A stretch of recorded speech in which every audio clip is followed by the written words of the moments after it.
এই যুবক এমনটাই করলো হলিউডের সিনেমাকেও হার মানায়। নিজের বৌদির মুন্ডুচ্ছেদ করলো দেওর। কাটা মুন্ডু নিয়ে প্রকাশ্য খোলা রাস্তায় ঘোরাঘুরি যুবকের। বৌদির মাথা কেটে খুন দেওরের। কাটা মুন্ডু নিয়ে রাস্তা দিয়ে থানায় রওনা অভিযুক্ত যুবক বিমল মণ্ডলের। দক্ষিণ 24 পরগনার বাসন্তীর 6 নম্বর ভরতগড়ের ঘটনা।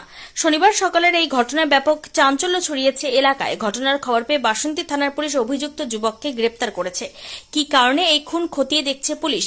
পারিবারিক অশান্তির জেরেই কি বৌদিকে খুন করেছে অভিযুক্ত যুবক, না এর পেছনে অন্য কোনো কারণ আছে, পুলিশ তার তদন্ত শুরু করেছে। মৃত বৌদির নাম সতী মণ্ডল, দেওরের নাম বিমল মণ্ডল। বৌদির মুন্ডু কেটে নিয়ে থানায় হাজির দেওর। বাসন্তীর ভরতগড় এলাকার ঘটনা। বিমল মণ্ডলকে গ্রেপ্তার করেছে পুলিশ। মূলত পারিবারিক বিষয়কে কেন্দ্র করেই গন্ডগোল। তারপর সকালে ধারালো অস্ত্র দিয়ে বৌদির মুন্ডু কেটে নেয় বিমল। এরপর থানায় গিয়ে হাজির হয়। ধারালো অস্ত্রটি এখন উদ্ধার করতে পারেনি পুলিশ। জিজ্ঞাসা করা হচ্ছে বিমল মণ্ডলকে। বৌদির কাটা মুন্ডু এক হাতে, অপর হাতে ধারালো অস্ত্র নিয়ে হেঁটে চলেছে যুবক। পাশে আছে যারা রাস্তার মধ্যে যাচ্ছে, তারা তাকিয়ে দেখছে। ঠিক হলিউডের সিনেমার মতো এই দৃশ্য হলিউডের সিনেমাকে। মুন্ডুটা হাতে করে নিয়ে চলে যাচ্ছে। আচ্ছা, মানে এ কি পারিবারিক কি অশান্তি থাকতো লেগে?